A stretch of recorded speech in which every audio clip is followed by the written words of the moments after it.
Hey all, welcome back to the project. So as you remember at the end of the last video, I ran into the problem of my replacement clutch for the Daddler Mark IV not being the right diameter to fit on the shaft.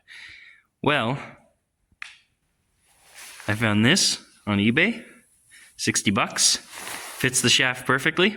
So that's solved. The next thing I wanted to do was tear the engine down and replace the crank seals, because so often those are bad on these older engines and don't want to risk cooking the engine by running it really lean.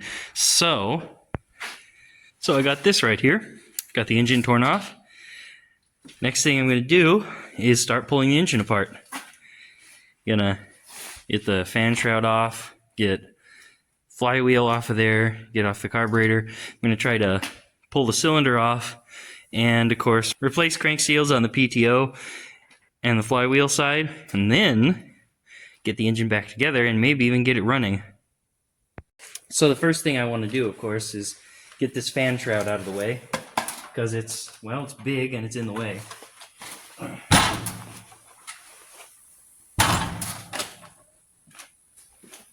So there's quite a few bolts along the back side here. Just going to need to pull those out. And then the fan shroud should come off.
Well, there it is, it's off.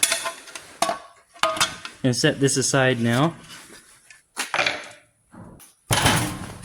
So let's look at this side here. Clearly, there's a bit of a mouse nest in the bottom. I can get that out as I go.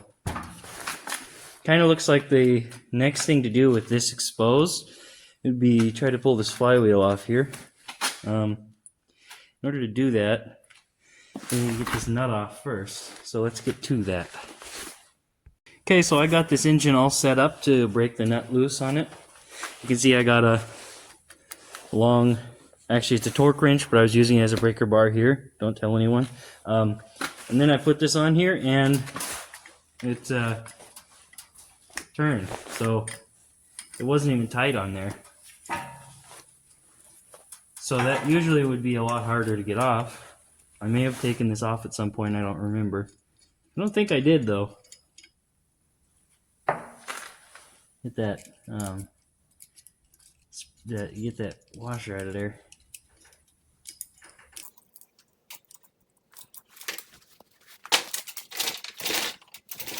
Okay. You can already see how much mouse nest has spilled out of there. That's nasty. Let's see. So it looks like the next stage of pulling this out is to get a puller on here and just see if we can move it or not. Anybody who's tried to take apart an old snowmobile engine like this will be able to tell you that pulling the flywheel can be the worst pain that you've ever experienced. So I'm just hoping this one actually comes off. Well, guess what? Turns out I made another mistake. I was going to try to pull a flywheel off of here, and since it has these three bolts here. I was going to try to pull it with a standard 3-bolt puller. And it didn't work out so well. Look at that. There's a crack there. A crack there. 2 of the 3 bolts in this housing are cracked pretty bad. So, looks like before I can actually get this engine rebuilt, I'm going to have to replace this fan part of the flywheel. I may be able to find a replacement. I think I already have located one on eBay for sale. Oh, that just stinks. I guess what I plan to do now, I've looked at it closely, and I think overall this is still solid enough for me to put the pull start cup back on there and everything. So what I plan to do now is try to just replace the crank seal on this side for the time being. I've seen a few people screw a screw into crank seals like that and then pull it out, and then I can put the new one in to replace it with. And on this side, I'm just going to put it back together until I get a replacement for this flywheel. And I kind of figure that if somehow this does break, or it's probably not going to damage anything except the flywheel itself, which is already the part I'm replacing, so I'm not really risking anything, I hope, here. And I really do want to see this thing run because, as you can see out there, we got quite a bit of snow right now that I haven't been able to ride in for a while, and it's just now getting back to temperatures above 0, so I'm going to at least try. Alright, so I put the engine back together here. Just slapped on the stuff that I had taken off earlier. One thing I want to mention, I did pull out that crank seal on this side and replace it because it was easy to do with this side of the engine exposed. All I had to do is drill a couple holes in the side of the crank seal, put a wood screw in either hole, and then pull it out by the screws. It worked pretty easy actually, and I slipped the new one in there. I didn't film all that because you've already seen me take it apart and I don't need to show you putting it back together. I'm not going to put on the recoil starter. I don't want to risk snapping these tabs off. I know I said earlier they looked like they were strong enough, but I don't really trust them. What I am gonna plan to do is start this with a drill. I can put a socket on the end of the drill and put it over this bolt here, and I can turn the engine over and start it. Because there's not a lot of snow right now, but there's enough that I kind of want to get this engine back on and get it out and give it a test ride. So enough yapping. Let's move forward.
Okay, so let's look at what I've done here.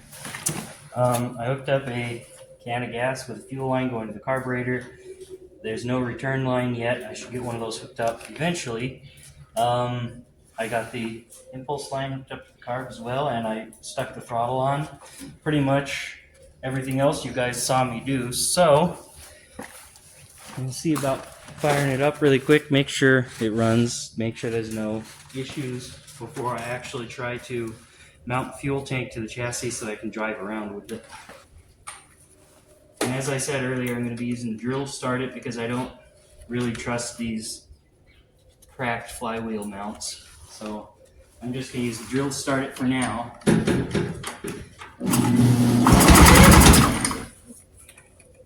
Let's give it a little choke, shall we?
Had it run away from me for a second.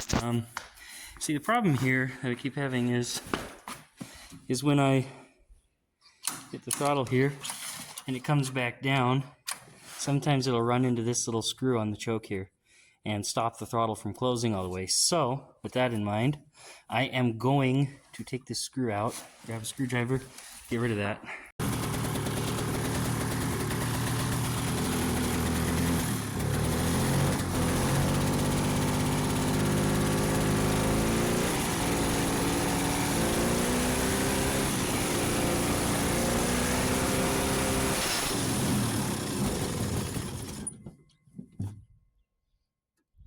Well, that wasn't supposed to happen.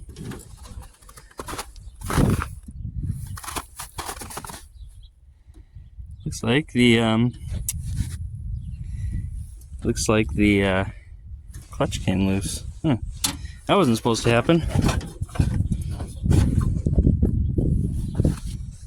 Okay, so I got that sorted.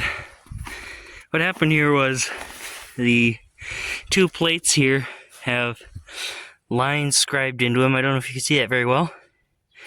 And those lines fit together to hold tight, and I had one of these plates on backwards, so it wasn't actually holding. So, should hold now, hopefully. Let's fire it back up and see what I can do.